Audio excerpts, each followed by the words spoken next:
5 ஆண்டு காலம் ஆகிவிட்டது. இந்த 5 ஆண்டு காலத்திலே தமிழக மக்கள் பட்ட துன்பங்கள் ஏராளம். இன்றைக்கு ஒவ்வொரு நாளும் மக்கள் படுகின்ற துன்பம், இந்த ஆட்சியாளர் அதை பற்றி கவலைப்படாமல் மக்கள் எக்கேடுகிட்டு போனாலும் பரவாயில்லை, தன் குடும்பம் மட்டும் செழித்து வளர்ந்தால் போதும் என்ற நிலையிலே இருக்கின்ற முதலமைச்சர் இன்றைக்கு இந்த நாட்டை ஆண்டு கொண்டிருந்தார். இன்றைக்கு மக்களுக்கு விடுவு காலம் பிறக்கின்ற காலம் வந்துவிட்டது. திராவிட முன்னேற்ற கழகம் எப்பொழுது ஆட்சியிலே அமர்ந்ததோ அன்று முதல் இன்று வரை எங்கே பார்த்தாலும் கஞ்சா விற்பனை, போதைப் பொருள் விற்பனை, கள்ளச்சாராய விற்பனை, இப்படி தமிழகம் முழுவதும் சர்வசாதாரணமாக கிராமத்தில் இருந்து நகரம் வரை போதை நடமாட்டம் அதிகரித்து விட்டது. போதைப் பொருள் விற்பனை ஜரூராக தமிழகத்திலே நடந்து கொண்டிருக்கின்றது. இதை பற்றியெல்லாம் கவலைப்படாத முதலமைச்சர், பொம்மை முதலமைச்சர், ராணியற்ற முதலமைச்சர், திறமையற்ற முதலமைச்சர் திரு ஸ்டாலின் அவர்கள் இன்றைய தினம் நம்முடைய குழந்தைகளை சிறப்பான கல்வி கிடைக்க வேண்டும் என்ற அடிப்படையிலே பள்ளிக்கு அனுப்புகிறோம், கல்லூரியிலே படிக்க வைக்கின்றோம். அவருடைய எதிர்காலம் சிறக்க வேண்டும் என்ற அடிப்படையிலே எவ்வளவு கஷ்டத்துக்கு இடையிலும் நாம் பெற்ற பிள்ளை எதிர்காலத்திலே சிறப்பாக வாழ வேண்டும் என்ற அடிப்படையிலே நாம் பள்ளிக்கும் கல்லூரிக்கும் அனுப்பி வைக்கின்றோம். ஆனால் இன்றைய ஆட்சியாளருடைய கொடுமையால் அந்த பள்ளி மாணவர்கள் கல்லூரிகள் அருகிலே கஞ்சா விற்பனையால் இன்றைக்கு அந்த மாணவர்கள் அதற்கு அடிமையாகி அவள் சீரழியக்கூடிய காட்சி தமிழகத்திலே பார்க்கப்படுகிறது. இன்றைக்கு பத்திரிகையில் ஊடகங்கள் வருகின்ற பெரும்பாலான செய்தி, இன்றைக்கு மாணவர்கள், இளைஞர்கள், பொதுமக்கள் போதைப் பொருளுக்கு அடிமையாகி சீரழியக்கூடிய காட்சியை அவ்வப்போது தொலைக்காட்சியிலும் பத்திரிகையிலும் பார்க்கக்கூடிய அவலங்களை கடந்த திராவிட முன்னேற்ற கழக ஆட்சியிலே பார்க்கப்படுகிறது. நெஞ்சையே பதற வைக்கின்ற சம்பவம் ஒன்று நடந்தது. திருநெல்வேலியிலே 9ஆம் வகுப்பு படிக்கின்ற மாணவிகள் பள்ளியிலே மது அருந்தக்கூடிய காட்சி எவ்வளவு வேதனையாக ஒரு சம்பவம் என்பதை நாம் எண்ணி பார்க்க வேண்டும். நம்முடைய குழந்தையுடைய எதிர்காலத்திற்காக பள்ளிக்கு அனுமதிக்கின்றோம். ஆனால் இந்த விடியா திமுக ஆட்சியிலே படிக்கிற காலத்திலே பள்ளியிலே மாணவிகள் மது அருந்துகின்ற காட்சி பத்திரிகையில் ஊடகத்தில் வருகின்றது. ஒரு வேதனையான சம்பவம். அதை பற்றியெல்லாம் இந்த அப்பா ஸ்டாலின் கவலைப்படுவதாக தெரியவில்லை. இன்றைக்கு தமிழகத்தில் உளவுத்துறை இருக்கின்றதா என்று மக்கள் கேட்கின்ற நிலைக்கு உளவுத்துறையுடைய செயல்பாடு செயலிழந்து இருக்கின்றது. இப்படிப்பட்ட சம்பவங்கள் நடைபெறுகின்ற பொழுது, போதைப் பொருள் விற்பனை அதிகரிக்கின்ற பொழுது அரசுக்கு உரிய முறையிலே தெரிவித்து அந்த உளவுத்துறை செயல்பட்டு இருக்க வேண்டும். ஆனால் தமிழகத்தில் இருக்கின்ற உளவுத்துறை திரு கருணாநிதி குடும்பத்திற்கு, ஸ்டாலின் குடும்பத்திற்கு ஏவல் செய்கின்ற உளவுத்துறையாகத்தான் பார்க்கப்படுகிறது. இன்றைக்கு போதை ஆசாமிகள் அவர்களை பிடிக்க செல்கின்ற காவலர்களை கண்மூடித்தனமாக தாக்கின்றார்கள்.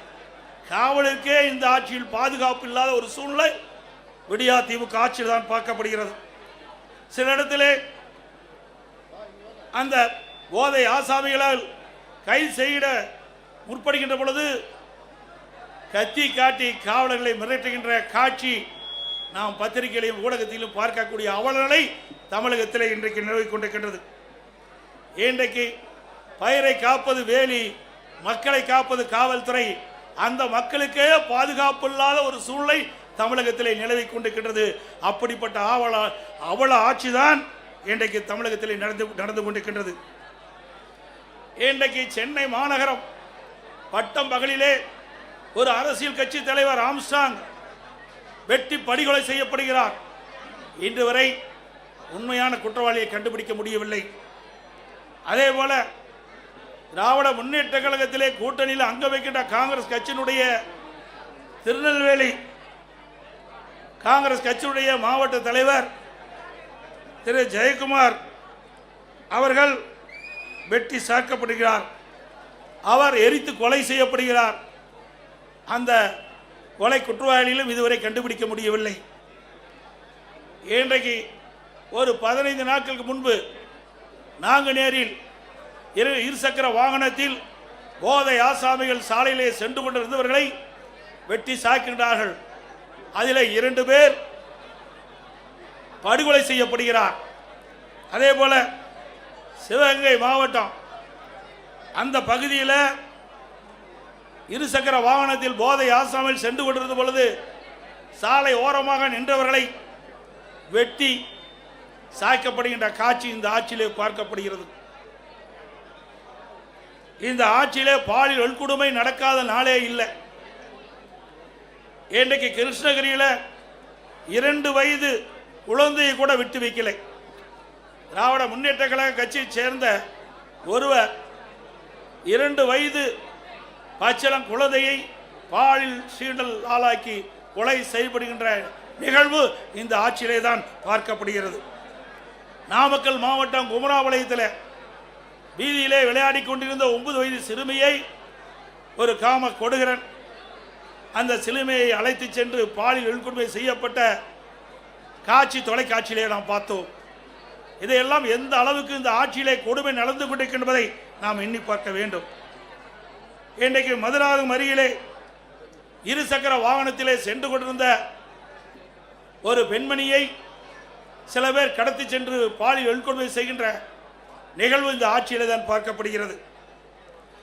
அண்மையிலே 3 நாட்களுக்கு முன்பு தூத்துக்குடி மாவட்டம் விளாத்திக்குளம் பகுதியிலே பள்ளியிலே படிக்கின்ற மாணவி அந்த மாணவியை கடத்தி சென்று பாலியல் வன்கொடுமை செய்து கொலை செய்கின்ற ஒரு துர்ப்பாக்கியமான ஆட்சி இந்த ஆட்சியிலே பார்க்கப்படுகிறது. அந்த உடலை வாங்க 3 நாட்கள் அந்த சம்பந்தப்பட்ட பெற்றோர்களுடைய உறவினர்கள் சாலையிலே மறியல் செய்த காட்சி நாம் தொலைக்காட்சியிலே பார்த்தோம். அதே போல அண்ணா நகரிலே ஒரு சிறுமி பாலியல் சீண்டலுக்கு ஆளாக்கப்பட்டு நீதிமன்றம் மாநில காவல்துறை விசாரிக்கப்பட்டால் நியாயம் கிடைக்காது என்று சிபிஐ விசாரிக்க வேண்டும் என்று தீர்ப்பளிக்கப்பட்டது. அதை எதிர்த்து வெக்கங்கட்ட அரசு உச்சநீதிமன்றத்தில் மேல்முறையீடு செய்கிறது. அப்படி என்றால் கொலை குற்றவாளிகளை இந்த அரசு எப்படி பாதுகாக்குது என்பதை நாம் எண்ணி பார்க்க வேண்டும். அதே போல கள்ளக்குறிச்சியிலே கள்ளச்சாராய் அருந்தி சுமார் 68 பேர் மரணம் அடைந்தார்கள். அதற்கு ஆளுங்கட்சி சேர்ந்தவர்கள் துணை நின்ற காரணத்தினாலே ஆளுங்கட்சியில் இருக்கின்ற அந்த நபர்கள் தப்பித்து விடக்கூடாது என்பதற்காக மாநில காவல்துறை விசாரிக்கப்பட்டால் நியாயம் கிடைக்காது என்ற அடிப்படையிலே அனைத்து இந்திய அண்ணா திராவிட முன்னேற்ற கழகம் உயர்நீதிமன்றத்திலே இந்த வழக்கை சிபிஐ விசாரிக்க வேண்டும் என்று வழக்கு தொடர்ந்து நீதிமன்றம் சிபிஐ விசாரிக்கலாம் என்று தீர்ப்பளிக்கப்பட்டது. ஆனால் இந்த விடியா திமுக அரசு உச்ச நீதிமன்றத்திலே மேல்முறையீடு செய்தது.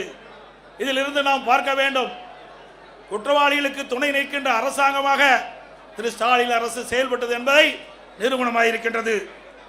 அதே போல அண்ணா பல்கலைக்கழகத்திலே மாணவி பாலியல் சீண்டலுக்கு ஆளாக்கப்படுகிறார். அதிலே ஒரு அமைச்சர் திமுக கட்சி சேர்ந்தவர்கள் எல்லாம் ஈடுபட்டிருக்கின்றார்கள். ஆனால் அந்த வழக்கு நீத்து போகின்ற அளவுக்கு இன்றைய நிலைமை இருக்கின்றது. மீண்டும் அண்ணா திமுக ஆட்சி மலரும், இதை தூசி தட்டி எடுக்கப்பட்டு உண்மை குற்றவாளிகளை சட்டத்தின் முன் நிறுத்தப்படுவார்கள். அதே போல இன்றைய ஆட்சியாளர்களை தினந்தோறும் கனிம வளங்கள் கொள்ளையடிக்கப்படுகின்றன. இன்றைக்கு கரூரிலே ரவுடிகளை வைத்து ஒரு நாள் ஒன்றுக்கு 3000 லாரிகளில் மணல் அள்ளப்படுகின்றது. தினந்தோறும் 1.5 கோடி ரூபாய்க்கு கனிம வளங்கள் கொள்ளை போகின்றன. பகிரங்கமாக மணல் கடத்தப்படுகிறது. நம்முடைய முன்னாள் அமைச்சர் அருமை சகோதரர் விஜயபாஸ் அவர்கள் காவல் நிலையத்தில் புகார் கொடுக்கின்றார். அங்கிருக்கின்ற மாவட்ட ஆட்சித்தளத்திலே புகார் கொடுக்கின்றார்.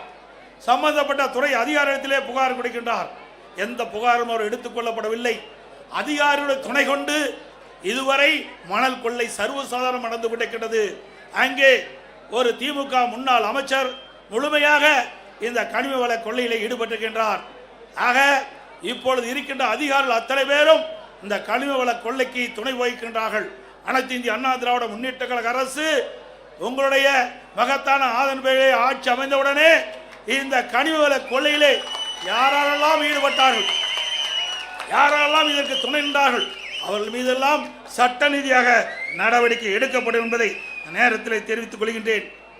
இன்றைக்கு நாம் பார்ப்பதெல்லாம் நாம் வைத்திருக்கின்ற பணத்தை திருடுவார்கள், இல்லது வீட்டிலே திருடர்கள் பூந்து நகையை திருடுவார்கள். ஆனால் இன்றைக்கு விடியா திமுக ஆட்சியிலே உடல் உறுப்புகளை திருடுகின்ற ஒரே ஆட்சி இந்த ஆட்சியிலே தான் பார்க்கப்படுகிறது. சிந்தித்து பாருங்கள். நாமக்கல் மாவட்டம் அந்த பகுதியிலே வறுமையின் காரணமாக ஏழைகள் அவருடைய உடல் உறுப்பு கிட்னியை முறைகேடாக இன்றைக்கு திமுக கட்சி சேர்ந்த எம்எல்ஏ மருத்துவமனையிலே அழைத்து சென்று முறைகேடாக அவருடைய கிட்னியை இன்றைக்கு திருடியிருக்க என்று சொன்னால் இந்த ஆட்சி எப்படிப்பட்ட ஆட்சி என்பதை எண்ணி பார்க்க வேண்டும். அது மட்டுமல்ல, இது கண்டுபிடித்ததும் திராவிட முன்னேற்ற கழகம் தான். இதற்கு ஒரு குழு போட்டதும் திராவிட முன்னேற்ற கழகம் தான். ஆக இதையெல்லாம் கண்டுபிடித்த பிறகு சட்ட ரீதியாக இந்த மருத்துவமனை மீது எந்த நடவடிக்கை எடுக்கப்படவில்லை. ஆக அதிமுக ஆட்சி மலர்ந்தவுடன் இந்த கிட்னி முறைகேட்டில் ஈடுபட்ட அந்த மருத்துவமனை சம்பந்தப்பட்டவர்கள் மீது சட்ட ரீதியாக அதிமுக அரசு நடவடிக்கை எடுக்கப்படும். இது எவ்வளவு கொடுமையானது. நாட்டிலே பாதுகாப்பு கொடுக்கக்கூடிய ஒரு அரசாங்கம் அந்த ஆளுங்கட்சி சேர்ந்த எம்எல்ஏ மருத்துவமனையிலே இப்படிப்பட்ட கொடுமையான நிகழ்வு நடைபெற்று சொன்னால் இந்த ஆட்சி எப்படிப்பட்ட ஆட்சி என்பதை மக்கள் எண்ணி பார்க்க வேண்டும். இன்றைய தினம் அமைச்சரவையில் இடம்பெற்றிருக்கின்ற ஒரு துறை நகர்ப்புற வளர்ச்சித்துறை, குடிநீர் வழங்கத்துறை. அந்த துறையிலே அமலாக்கத்துறை இன்றைக்கு ஆய்வு செய்யப்பட்டு சோதனையிடப்பட்டு அந்த சோதனையிலே கிடைக்கப்பட்ட ஆதாரத்தின் அடிப்படையிலே இவர்கள் மீது நடவடிக்கை எடுக்க வேண்டும் என்று அரசுக்கு காவல்துறை, உயர்ந்த காவல்துறைக்கு அறிக்கை அனுப்பப்படுகிறது. 3 முறை அறிக்கை அனுப்பப்பட்டது அமலாக்கத்துறையின் மூலமாக. இதுவரை நடவடிக்கை எடுக்கப்படவில்லை. இன்றைக்கு இந்த துறையைச் சேர்ந்த அமைச்சர்கள், இந்த துறையைச் சேர்ந்த அதிகாரிகள் மீது இன்றைக்கு அந்த அமலாக்கத்துறை ஆதாரத்தோடு கண்டுபிடிக்கப்பட்ட அறிக்கையின் அடிப்படையிலே அங்கே முதல் தகவல் அறிக்கை பதிவு செய்யப்பட வேண்டும். ஆனால் இதுவரை செயல்படவில்லை. உடனடியாக அனைத்து இந்திய அண்ணா திராவிட முன்னேற்ற கழக கட்சி உயர்நீதிமன்றத்தில் வழக்கு தொடரப்பட்டு நீதி அரசர் இன்றைக்கு அமலாக்கத்துறை ஆதாரத்தோடு கண்டுபிடிக்கப்பட்டிருக்கிறது. அந்த ஆதாரத்தின் அடிப்படையிலே அரசு இன்றைக்கு எஃப்ஐஆர் போட வேண்டும் என்று தீர்ப்பு வழங்கப்பட்டது. இதுவரை அந்த உயர்நீதிமன்ற தீர்ப்பை கூட அமுல்படுத்தாமல் புறக்கணிக்கின்ற அரசு திரு ஸ்டாலின் தலைமையில் இருக்கின்ற அரசாங்கம் என்பதை நேரத்தில் நினைவு கொள்ள வேண்டும். அது மட்டுமல்ல, இன்றைக்கு எங்கே பார்த்தாலும் இன்றைக்கு டாஸ்மாக் கொள்ளை. இன்றைக்கு தமிழகம் முழுவதும் 6000க்கு மேற்பட்ட மதுக்கடைகள் இருக்கின்றன. அந்த மதுக்கடையிலே சுமார் ஒரு நாளைக்கு 1.5 கோடி பாட்டில் விற்பனை ஆகின்றது. டாஸ்மாக் கடையிலே ஒரு பாட்டிலுக்கு 10 ரூபாய் என்று விலை நிர்ணயிக்கப்படுகின்ற பொழுது ஒரு நாளைக்கு 1.5 கோடி பாட்டில் இந்த டாஸ்மாக் கடையிலே விற்பனை மூலமாக ஒரு நாளைக்கு 15 கோடி ரூபாய் இந்த டாஸ்மாக் நிறுவனத்தின் மூலமாக முறையீடாக கொள்ளையடிக்கின்ற அரசு. இந்த அரசு ஒரு மாதத்திற்கு 450 கோடி, வருடத்திற்கு 5400 கோடி, இந்த 5 ஆண்டு காலத்தில் சுமார் 24,000 கோடி இந்த டாஸ்மாக் பாட்டில் விற்பனையில் மட்டும் முறையீடாக நடைபெற்ற பணம் கொள்ளையடிக்கப்பட்டுகின்றது. அதோடு இன்றைக்கு இந்த ஆட்சி பொறுப்பேற்ற பிறகு எல்லா பொருள் விலை உயர்ந்து விட்டது. உணவுப் பொருட்கள் விண்ணை முட்டுகின்ற அளவுக்கு விலை உயர்ந்து விட்டது. இந்த ஆட்சியிலே மக்களுக்கு வேலை வாய்ப்பு கிடையாது. ஒரு பக்கம் வேலை வாய்ப்பு இல்லை, வருமானம் இல்லை குடும்பத்திற்கு, மறுபக்கம் விலைவாசி உயர்வு. அரிசி விலை உயர்ந்து விட்டது, எண்ணெய் விலை உயர்ந்து விட்டது, பருப்பு விலை உயர்ந்து விட்டது, இன்றைக்கு மளிகை சாமானுடைய பொருள் உயர்ந்து விட்டது 40%. ஆக மக்கள் குடும்பம் நடத்துவதற்கே கடினமான சூழ்நிலை தத்தளித்துக் கொண்டிருக்கின்ற நிலை இந்த ஆட்சியிலே பார்க்கப்படுகிறது. அதையெல்லாம் குறைப்பதற்கு இந்த அரசாங்கத்திலே போதிய கவனம் செலுத்தவில்லை. ஆனால் இன்றைய முதலமைச்சர் ஆளுகின்ற ஆட்சி இருக்கின்ற வரை அவர் போட்டோ ஷூட் தினந்தோறும் காலையிலே போட்டோ ஷூட் எடுப்பார், மாலையிலே பத்திரிகையில் ஊடகத்தில் வரும். அதுதான் இந்த 5 ஆண்டு காலத்தினுடைய இந்த விடியா திமுக ஆட்சியுடைய சாதனை என்பதை நாட்டு மக்கள் அறிவார்கள். அதேபோல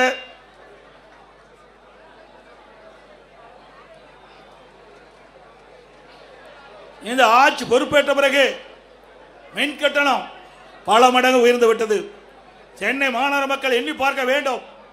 அனைத்து இந்திய அண்ணா திராவிட முன்னேற்ற கழக ஆட்சியில் இருந்த மின் கட்டணத்தை விட திராவிட முன்னேற்ற கழகம் ஆட்சிக்கு வருவது பன்மடங்கு மின் கட்டணத்தை அதிகரித்திருக்கின்றது.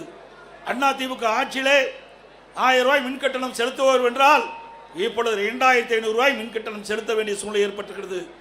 சுமார் 67% மின் கட்டண உயர்வு. கடைகளுக்கு பீக் ஹவரில் டபுள் சார்ஜ் மின் கட்டண உயர்வு, ஆண்டுக்கு 5% மின் கட்டண உயர்வு என்று அறிவிக்கப்பட்டு இந்த அரசு மக்களை வாட்டி வதைக்கின்றது. அதே போல வீட்டு வரி 100% உயர்த்தப்பட்டு விட்டது.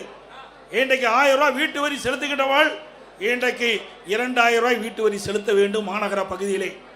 அதோட கடைக்கு அண்ணா திமுக ஆட்சியிலே 1000 ரூபாய் நீங்கள் கடை வரி செலுத்த வேண்டும் இருந்தால் இப்பொழுது 2500 ரூபாய் கடைக்கு வரி செலுத்த வேண்டும். அது மட்டும் இல்லாமல் ஆண்டுக்கு 6% இந்த வரிகள் உயர்த்தப்படுகின்றன. இதனால் மக்கள் மீது மிகப்பெரிய வரி சுமையை சுமத்திய அரசாங்கம் திரு ஸ்டாலின் அரசாங்கம் என்பதை நேரத்தில் தெரிவிக்க விரும்புகின்றேன். அதே போல கட்டிடம் கட்டுகின்ற அனுமதி கிட்டத்தட்ட பன்மடங்கு உயர்த்தப்பட்டுகின்றது, 2 மடங்கு உயர்த்தப்பட்டுகின்றது. 1000 சதுரடி கட்ட வேண்டும் என்று சொன்னால் அண்ணா திமுக ஆட்சியில் இருந்தது விட இப்பொழுது இருக்கின்ற விடியா திமுக ஆட்சியில் பிளான் அப்ரூவ்டுக்கு மாநகராட்சி பகுதியில் 3 மடங்கு அதிக கட்டணம் வசூல் செய்யப்படுகிறது. அதே போல கட்டுமான பொருட்கள் சிந்திக்க வேண்டும், கடுமையாக உயர்ந்து விட்டது. திராவிட முன்னேற்ற கழக தேர்தல் அறிக்கையிலே குறிப்பிட்டிருந்தார்கள், கட்டுமான பொருட்கள் விலை ஏறுகின்ற பொழுது அதை அத்தியாவசிய பட்டியலிலே சேர்க்கப்பட்டு விலை கட்டுப்பாட்டுகள் கொண்டு வரப்படும் என்று நான் சட்டமன்றத்திலே இன்றைக்கு அந்த துறையுடைய அமைச்சரை கேட்டேன். நீங்கள் இப்பொழுது கட்டுமான பொருட்கள் விலை உயர்ந்து விட்டது, நீங்கள் கூறியவாறு நீங்கள் அறிவித்தவாறு கட்டுமான பொருட்கள் விலை உயர்கின்ற பொழுது தேர்தல் அறிக்கையிலே குறிப்பிட்டீர்களே அத்தியாவசிய பட்டியலை இதை சேர்க்க வேண்டும் என்று குறிப்பிட்டேன். பதிலே இல்லை. இன்னைக்கு சிந்தித்து பார்க்க வேண்டும். கட்டுமான பொருட்கள் கட்டுக்கடங்காத விலையாக உயர்ந்து விட்டது. கம்பி டன் 40,000 ரூபாய்க்கு அண்ணா திமுக ஆட்சி இன்றைக்கு 60,000 ரூபாய்க்கு விற்கிது. சிமெண்ட் ஒரு மூட்டை அண்ணா திமுக ஆட்சியில் 240, இன்னைக்கு 340 ரூபா. அதுபோல் எம்சாண்ட் 3000 ரூபாய்க்கு விற்ற எம்சாண்ட் 5500 ரூபா. ஜல்லி ஒரு யூனிட் 2000 ரூபாய்க்கு விற்றது, இன்றைய தினம் 6000 ரூபாய்க்கு விற்கிறது. இப்படி பன்மடங்கு கட்டுமான பொருட்களுடைய விலை உயர்ந்தனால கட்டுமான தொழில் கடுமையாக பாதிக்கப்பட்டது. லட்சக்கணக்கான தொழிலாளர்கள் பாதிக்கப்பட்டார்கள். இன்றைக்கு வீடு கட்டுகின்றவர்கள் மிகுந்த வேதனைக்கு உட்பட்ட நிலை இன்றைக்கு உருவாக்குகிறது. அது மட்டுமல்ல, ஸ்டாலின் எப்பொழுது பார்த்தாலும் சொல்லுகிறார் இந்தியாவிலேயே முதல் மாநிலம் தமிழ்நாடு என்று சொல்லுகிறார். எதில் முதல் மாநிலம்? கடன் வாங்குவதிலே முதல் மாநிலம் தமிழ்நாடு.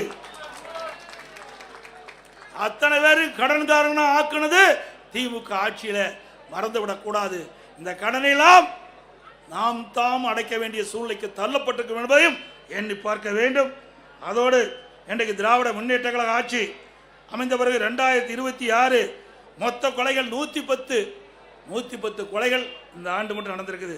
பிப்ரவரி 2026 மொத்த கொலைகள் எண்ணிக்கை 84, மார்ச் 17 எண்ணிக்கை 52. கடந்த 75 நாட்களில் நடந்த மொத்த கொலை எண்ணிக்கை 246 கொலைகள் நடக்குது. கொலைகள் நடக்காத நாளே இல்லை. இந்த ஆட்சி பொறுப்பேற்றது மக்களுக்கு பாதுகாப்பு இல்லை, இன்றைக்கு சிறுமிகளுக்கு பாதுகாப்பு இல்லை, பெண்களுக்கு பாதுகாப்பு இல்லை, ஒட்டுமொத்த தமிழ்நாட்டு மக்களுக்கே பாதுகாப்பு இல்லாத ஒரு சூழ்நிலை நிறைந்த மாநிலம் தமிழ்நாடு. இன்றைக்கு கடந்த ஒரு இடத்தில் நடந்த கொலைகள் எண்ணிக்கை மட்டும் 1408. இதை அதிகாரிகளை வைத்து இன்றைக்கு பேட்டி கொடுக்குறாங்க. ஏன் ஆட்சியாளர்கள் பேட்டி கொடுக்க முன் வரல? ஏன்னா அவ்வளவு பிரச்சனை இந்த ஆட்சியில் இருக்கின்ற காரணத்தினால அவர்களால் முன் வந்து இந்த செய்தியை மக்களிடத்திலே தைரியமாக சொல்ல முடியாத ஒரு அவல ஆட்சி திமுக பார்க்கப்படுகிறது என்பது நேரத்தில் தெரிவிக்க விரும்புகின்றேன். அது மட்டுமல்ல, இன்றைக்கு லாக்அப் மரணம் சிந்திச்சு பாருங்க. சிவகங்கை மாவட்டம் கோயில் காவலாளி அஜித்குமார் ஒரு திருட்டு வழக்கில் வேண்டுமென்றே திட்டமிட்டு அவர் மீது வழக்கு பதிவு செய்யப்பட்டு அவர் கஸ்டடியிலே கொலை செய்யப்பட்டுகின்ற நிகழ்வு இந்த ஆட்சியிலே தான் பார்க்கப்படுகிறது. ஆகாஷ் லாக்அப் மாறணும். அவர்களும் இன்றைய நிலையில் இந்த ஆட்சியாளர் கொடுமையால் இன்றைக்கு அந்த உயிரை நாம் இழந்திருக்கின்றோம். இன்றைக்கு திராவிட முன்னேற்ற கழகம் 2021 சட்டமன்ற பொதுத் தேர்தலில் சுமார் 525 அறிவிப்புகள் வெளியிட்டாங்க. 1% அறிவிப்புகள் கூட 1/4 அறிவிப்பு கூட இதுவரைக்கும் நிறைவேற்றப்படவில்லை. அத்தனையும் பொய். இன்றைக்கு ஸ்டாலின் சட்டமன்றத்திலும் இன்றைக்கு ஊடகத்திலும் அவர் பேசுகின்ற பொழுது, கருத்துக்களை சொல்லுகின்ற பொழுது, திராவிட முன்னேற்ற கழகம் 98% அறிவிப்புகள் நிறைவேற்றப்பட்டதாக ஒரு பச்சை பொய்யை இன்னைக்கு மக்களிடத்திலே சொல்லிக் கொண்டிருக்கின்றார். அத்தனையும் பொய். மக்கள் புரிந்து கொண்டார்கள். இந்த ஆட்சியை விரட்டி அடிக்க மக்கள் முன் வந்து விட்டார்கள். இன்றைக்கு கொடுக்கப்பட்ட வாக்குறுதியை நிறைவேற்றாத காரணத்தினாலே அரசு ஊழியர்கள் வீதியிலே வந்து போராடக்கூடிய சூழ்நிலைக்கு தள்ளப்பட்டார்கள். அதே போல தூய்மை பணியாளர்கள் எப்படி கொடுமைப்படுத்தினார்கள் இந்த ஆட்சியிலே என்பது அத்தனை பேருக்கும் தெரியும். ஊடகத்திலும் பத்திரிகையிலும் பார்த்தோம். அப்படி தூய்மை பணியாளர்களையும் கொடுமைப்படுத்திய அரசாங்கம் விடியா திமுக அரசும். அதே போல கொடுக்கப்பட்ட வாக்குறுதியை நிறைவேற்ற வேண்டும் என்று பகுதி நேர ஆசிரியர்கள், சத்துணவு அமைப்பாளர்கள் வீதியிலே வந்து போராடுகின்ற நிலை இந்த ஆட்சியிலே பார்க்கப்பட்டது என்ற செய்தி இந்த நேரத்தில் தெரிவித்து, இன்றைக்கு இவ்வளவு பிரச்சனைக்கு காரணம் சட்ட ஒழுங்கு நிரந்தர டிஜிபி நியமிக்கல. கிட்டத்தட்ட 9 மாத காலமாக நீதிமன்றம் குறிப்பிட்டு கூட இன்னும் தமிழகத்தில் ஒரு நிரந்தர சட்ட ஒழுங்கு டிஜிபியை நியமிக்க முடியாத ஒரு திராணற்ற அரசு விடியா திமுக அரசாங்கம் என்பதை நேரத்தில் தெரிவித்து, இனியாவது பத்திரிகையாளர் ஊடக நண்பர்களும் தகுதியுமா செய்தி போடுங்க. இத்தனை நாள் பயந்து இருந்தது போது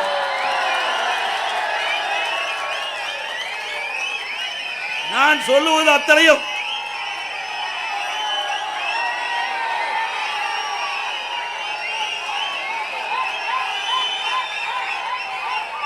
நான் இதுவரைக்கும் சொன்ன செய்திகள் அத்தனையும் பத்திரிகையிலும் ஊடகத்திலும் வந்தவை, நாங்களாக திருத்தி சொல்லவில்லை. ஆகவே இந்த உண்மை செய்திகள் எல்லாம் நாட்டு மக்களுக்கு கொண்டு போய் சேர்க்க வேண்டிய கடமை ஊடக நண்பர்களுக்கும் பத்திரிகைகளுக்கும் இருக்கின்ற என்பதை உணர்ந்து நடுநிலையோடு செயல்பட்டு நாட்டு மக்களை பாதுகாப்பதற்கு நீங்கள் அத்தனை பேரும் ஊடக நண்பர்களும் பத்திரிகைகளும் துணை நிற்க வேண்டும் என்று அன்போடு உங்களை கேட்டுக்கொள்கின்றேன். மக்கள் ஒரு ஆட்சி அகற்றப்பட வேண்டும். குடும்ப ஆட்சிக்கு முற்றுப்புள்ளி வைக்கின்ற தேர்தல் இந்த தேர்தல். ஊழல் விளம்பரம் மட்டும் செய்த திமுக ஆட்சியின் ஆட்டம் கடந்த 15ஆம் தேதியோடு முடிவு கட்டப்பட்டு விட்டது. தமிழ்நாட்டிற்கு இன்னைக்கு வசந்த காலம் ஆரம்பிக்கப்பட்டு விட்டது. பெண்களுக்கு பாதுகாப்பான ஆட்சி விரைவிலே மக்களால் கொடுக்கப்படுகிறார். இளைய சமுதாயத்திற்கு ஒளிமயமான எதிர்காலம் காத்துக் கொண்டிருக்கின்றது. மே மாதம் ஆட்சிக்கு வருவோம், நல்ல ஆட்சி அமைப்போம். நடைபெறவுள்ள சட்டமன்ற பொதுத் தேர்தலிலே அனைத்து இந்திய அண்ணா திராவிட முன்னேற்ற கழகம் தலைமை தாங்கியுள்ள தேசிய ஜனநாயக கூட்டணி அதிக இடங்களிலே வெற்றி பெற வேண்டும். அனைத்து இந்திய அண்ணா திராவிட முன்னேற்ற கழக வேட்பாளர் நிற்கின்ற தொகுதியிலே இரட்டை சின்னத்திலே வாக்களித்து வெற்றி பெற செய்யுங்கள். நம்முடைய தேசிய ஜனநாயக கூட்டணி சார்பாக போற்றுகின்ற வேட்பாளருக்கு அவருடைய சின்னத்திலே வாக்களித்து அவர்களை வெற்றி பெற செய்ய வேண்டுமாய் கேட்டு விடைபெறுகின்றேன். நன்றி, வணக்கம். இப்பொழுது ஆர்ப்பாட்டம் வாசிக்கப்படும். அதை திருப்பி நாம் ஒவ்வொருவரும் குறிப்பிட வேண்டும் என்று அன்போடு கேட்டுக்கிறேன்.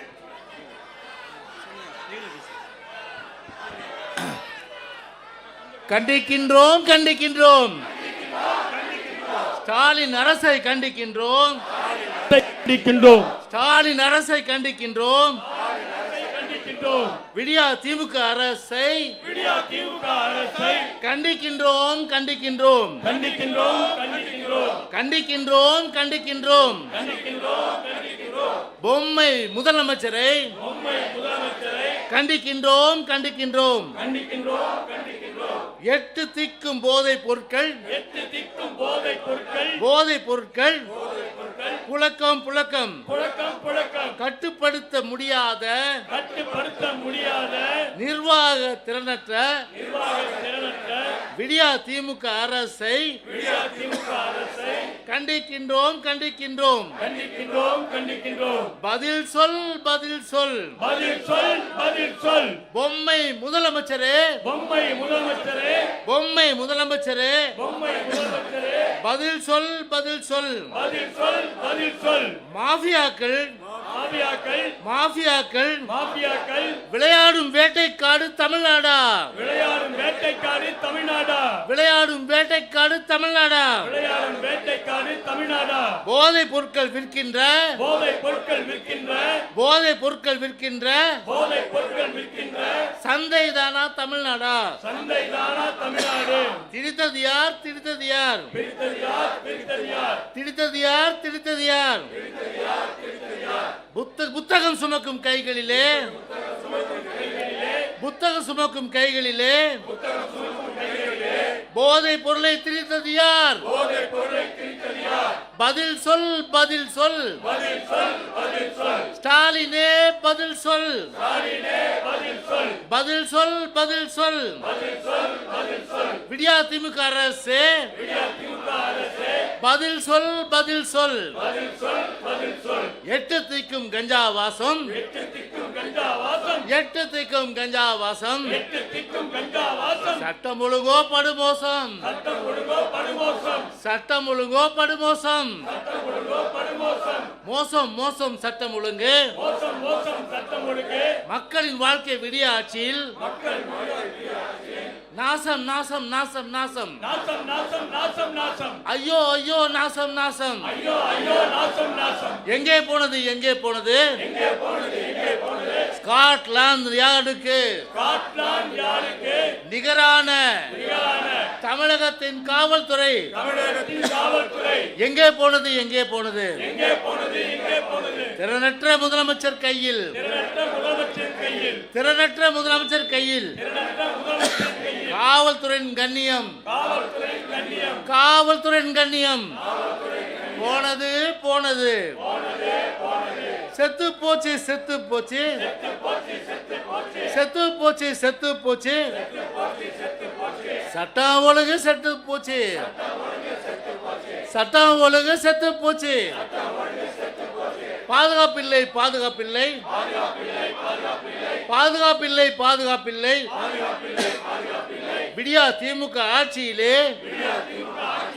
விடியா திமுக ஆட்சியிலே போட்டோ ஷூட் நடத்தும் ஸ்டாலின் ஆட்சியிலே பாதுகாப்பில்லை பாதுகாப்பில்லை பெண்களுக்கும் குழந்தைகளுக்கும் ஸ்டாலின் ஆட்சியிலே பாதுகாப்பில்லை பாதுகாப்பில்லை விதவிதமாய் பொருட்கள் விதவிதமாய் போதைப் பொருட்கள் விதவிதமாய் போதைப் பொருட்கள் தமிழ்நாட்டில் நடமாட்டம் தமிழ்நாட்டில் நடமாட்டம் விதவிதமாய் போதைப் பொருட்கள் தமிழ்நாட்டில் சர்வசாதாரணமாக நடமாட்டம் போதை கும்பல் கூலிப்படைகள் போதை கும்பல்கள் கூலிப்படைகள் தெருக்கள் தோறும் வெறியாட்டம் போதை கும்பல் கூலிப்படைகள் தெருக்கள் தோறும் வெறியாட்டம் வீசும் காற்றில் எங்கெங்கும் பெண்கள் குழந்தைகள் பிணவாசம் பிணவாசம் அம்மா தாய்மாரே பெரியோரே தீய சக்தி திமுகவோடு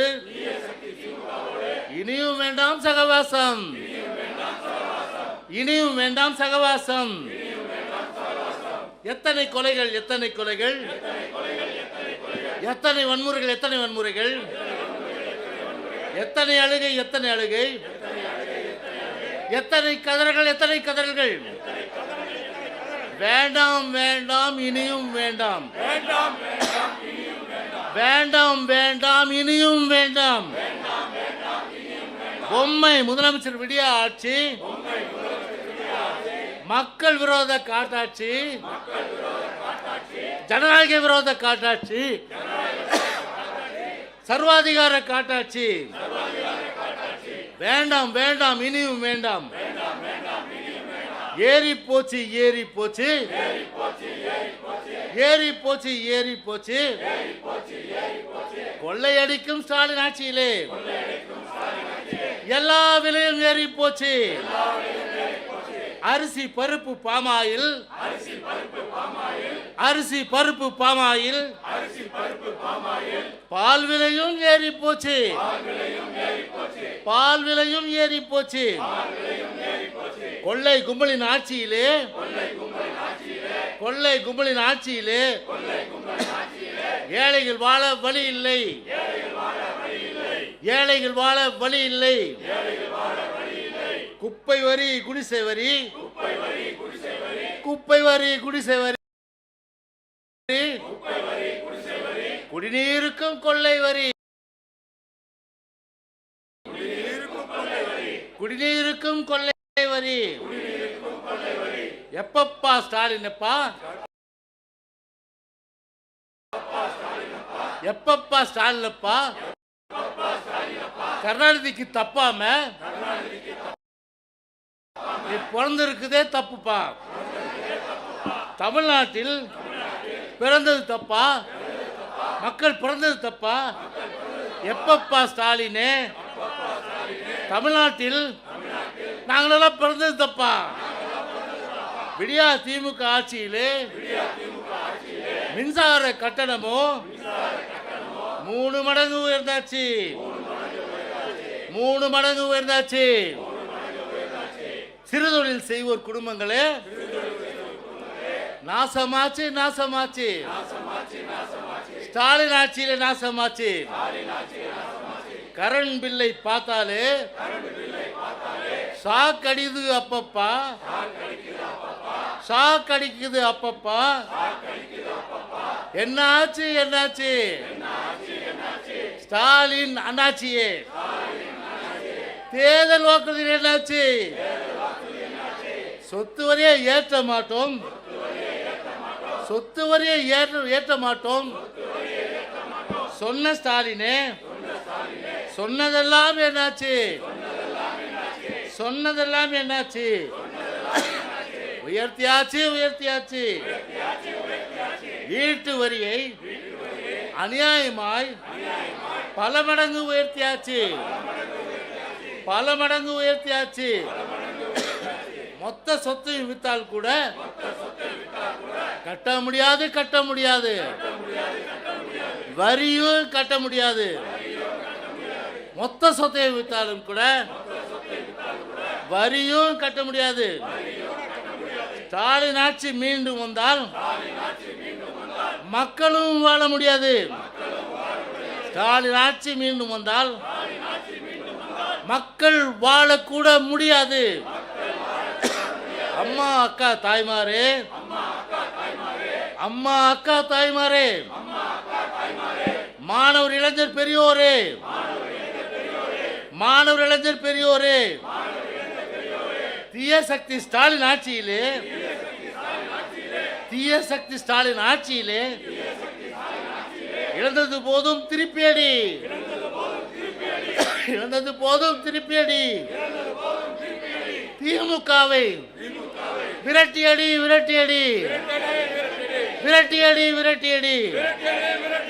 மக்கள் தலைவர் அழைக்கின்றார், மக்கள் தலைவர் அழைக்கின்றார், புரட்சி தமிழர் அழைக்கின்றார், புரட்சி தமிழர் அழைக்கின்றார், புரட்சி தமிழர் அழைக்கின்றார். அமைதி வளம் வளர்ச்சிக்கான, அமைதி வளம் வளர்ச்சிக்கான புரட்சி தமிழர் எடப்பாடியின் பாதையிலே, புரட்சி தமிழர் எடப்பாடியின் பாதையிலே அணிவகுப்போம், அணிவகுப்போம், அணிவகுப்போம், அணிவகுப்போம். மக்கள் வாழ்வு நலம் பெறுவே மக்கள் தலைவரின் வழி நடப்போம். மக்கள் தலைவரின் வழி நடப்போம். அண்ணா திமுக தலைமையிலே அமைந்துள்ள கூட்டணியை வெல்ல வைப்போம், வெல்ல வைப்போம், வெல்ல வைப்போம், வெல்ல வைப்போம், வெல்ல வைப்போம், வெல்ல வைப்போம். பேசுற அண்ணா நாமம் புகழ் வாழ்க, புகழ் வாழ்க. புரட்சி தலைவர் எம்ஜிஆர் நாமம் வாழ்க, நாமம் வாழ்க. புரட்சி தலைவி அம்மாவின் நெடும் புகழ் ஓங்குக, ஓங்குக, என்றும் ஓங்குக. வெல்க, வெல்க, வெல்கவே, வெல்க, வெல்க, வெல்கவே. அனைத்து இந்திய அண்ணா திராவிட முன்னேற்ற கழகம் வெல்க, வெல்க, வெல்கவே. அனைத்து இந்திய அண்ணா திராவிட முன்னேற்ற கழகம் என்றும் வெல்க, வெல்கவே, என்றும் வெல்க, வெல்கவே.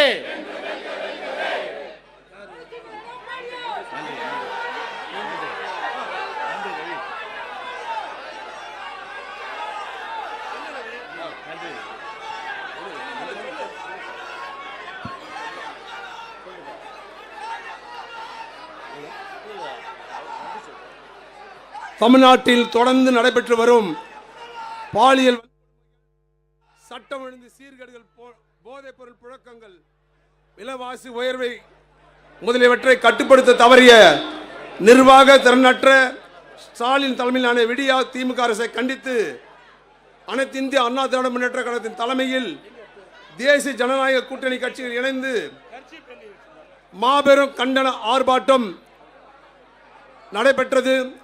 இந்த கண்டன ஆர்ப்பாட்டத்தில் கண்டன உரை கழக பொதுச் செயலாளர், முன்னாள் முதலமைச்சர், நாளைய தமிழக முதலமைச்சர், புரட்சி தமிழர் எடப்பாடியார் அவர்கள் கண்டன உரை ஆற்றினார். இங்கே வருகை தந்திருக்கின்ற அனைத்து இந்திய அண்ணா திராவிட முன்னேற்ற கழகத்தினுடைய தலைமை கழக நிர்வாகிகள், மாவட்ட கழக செயலாளர்கள், தேசிய ஜனநாயக கூட்டணி கட்சியுடைய நிர்வாகிகள், மாவட்டம், பகுதி, வட்டம், சார்பணி நிர்வாகிகள், காவல்துறை சார்ந்த சகோதரர்கள், ஊடகத்துறை சேர்ந்த சகோதரர்கள், பத்திரிகை துறை சார்ந்த சகோதரர்கள் அனைவருக்கும் நன்றி, நன்றி, நன்றி.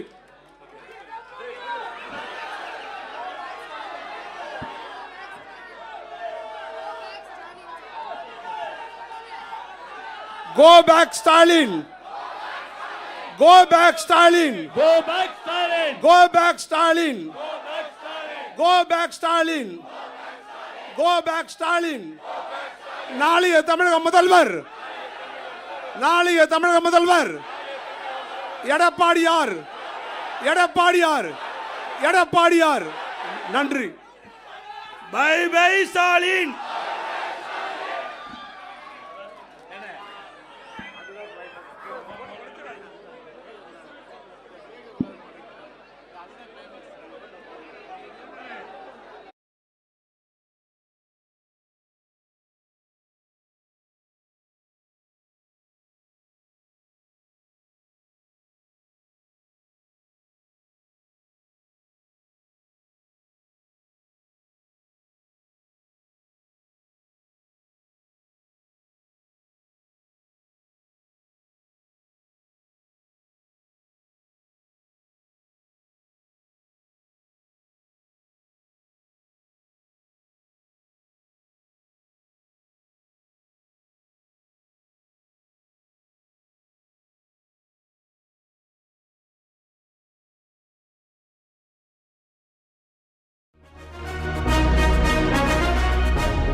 சாமானிய நாயகன் தமிழக தாயமீட்